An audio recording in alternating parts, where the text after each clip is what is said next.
મોરબીથી Russia અભ્યાસ અર્થે ગયેલા છાત્રને અચાનક યુક્રેન સાથે યુદ્ધમાં જોતરી દેવાયો હોવાના સમાચાર મળતા જ મોરબી સહિત રાજ્યભરમાં ભારે ચકચાર મચી ગઈ છે.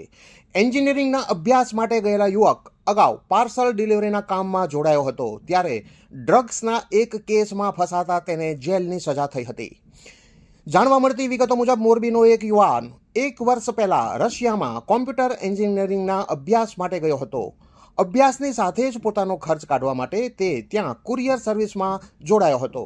આ દરમિયાન એક દિવસ તેને અપાયેલા પાર્સલમાંથી પ્રતિબંધિત ડ્રગ્સ મળી આવતા સ્થાનિક પોલીસે તેની અટકાયત કરી હતી અને કોર્ટની કાર્યવાહી બાદ તેને સ્થાનિક જેલના હવાલે કરવામાં આવ્યો હતો. આ ઘટનાને 6 મહિના જેટલો સમય વીતી ગયો હતો, પરંતુ આજે અચાનક સોશિયલ મીડિયામાં તેનો એક વિડીયો વાયરલ થયો છે, જેમાં એવો દાવો કરવામાં આવ્યો છે કે આ યુવકને યુક્રેનની મિલિટરીએ પકડ્યો છે અને તે રશિયા વતી યુદ્ધ લડવા માટે ગયો હતો. જેલના સત્તાવાળાઓની લાલચમાં આવી જઈને તે રશિયા વતી યુક્રેન સામે યુદ્ધમાં જોતરાયો હતો. મોરબી રહેતી તેની માતાએ દાવો કર્યો છે કે અમારા દીકરાને ફસાવી દેવામાં આવ્યો છે.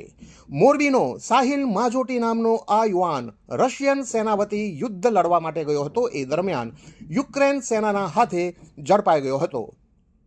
જોકે આ બાબતે યુવાનના પરિજનોએ મીડિયા સામે આવવાનો જ ઇનકાર કરી દીધો છે અને પોતાનું મોઢું સીવી લીધું છે. જોકે આ દરમિયાન મોરબીના યુવકનો યુક્રેનની જેલમાંથી એક વિડીયો વાયરલ થતાં મોરબી રહેતા તેના પરિવારજનો સ્તબ્ધ થઈ ગયા છે. પરિવારજનોનું કહેવું છે કે તેમને માત્ર એટલી જ જાણકારી હતી કે તેમનો દીકરો યુક્રેનની જેલમાં છે અને કાયદેસરની કાર્યવાહી ચાલી રહી છે, પરંતુ આ વિડીયો સામે આવતા માતા અને પરિવારજનો ચકિત થઈ ગયા છે. આ સમગ્ર ઘટના અંગે વધુ માહિતી મેળવવાના તેઓએ પ્રયાસ શરૂ કર્યા છે.